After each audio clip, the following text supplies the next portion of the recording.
ఏమనుకున్నదండి పరిపాలనలో మాకు ఇప్పటి వరకు ఈ రీమార్క్ రానేలేదు. ఆటో అవుటర్ రింగ్ రోడ్ నడపాలి, ఇవన్నీ జరగాలంటే ఏడికెళ్ళి అవుతుందండి. ఈ ఈ కాంపిటీషన్ వీళ్ళకి ఎందుకు వచ్చింది? డీజిల్ బండ్లు అవతలికి నడపాలని. మా తాతల కాడికి వెళ్ళి నడిపించిన ఆటోలు ఇక్కడ మేము నడిపించుకుంటున్నాం. ఈరోజు మేము అవుటర్ రింగ్ రోడ్ పోయి బతకాలంటే ఏం చేసుకొని బతకాలి? ఎవరున్నారు ఎక్కుతారా? ఎవరు ఎక్కే వాళ్ళు ఎవరున్నారు? ఈడ ఏదో కడుపు తిప్పలకు ఊర్లో ఇటుస పెట్టేసి ఇక్కడ లోపలికి వచ్చి నడిపించుకుంటాం. హైదరాబాద్ ఎట్లా డెవలప్మెంట్ అయింది? పక్క ఊరికి వెళ్ళి వస్తేనే హైదరాబాద్ డెవలప్మెంట్ అయింది, లేకపోతే ఎందుకు అవుతుంది ఇది? ఏమనుకున్నదండి పరిపాలనలో మాకు ఇప్పటి వరకు ఈ రీమార్క్ రానేలేదు. ఆటో అవుటర్ రింగ్ రోడ్ నడపాలి, ఇవన్నీ జరగాలంటే ఏడికెళ్ళి అవుతుందండి.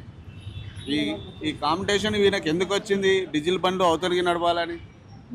మా తాతల కాడికి వెళ్ళి నడిపించిన ఆటోలు ఇక్కడ మేము నడిపించుకుంటున్నాం. ఈరోజు మేము అవుటర్ రింగ్ రోడ్ పోయి బతకాలంటే ఏం చేసుకొని బతకాలి? ఎవరున్నారు ఎక్కుతారా? ఎవరు ఎక్కే వాళ్ళు ఎవరున్నారు? ఈడ ఏదో కడుపు తిప్పలకు ఊర్లో ఇటుస పెట్టేసి ఇక్కడ లోపలికి వచ్చి నడిపించుకుంటాం.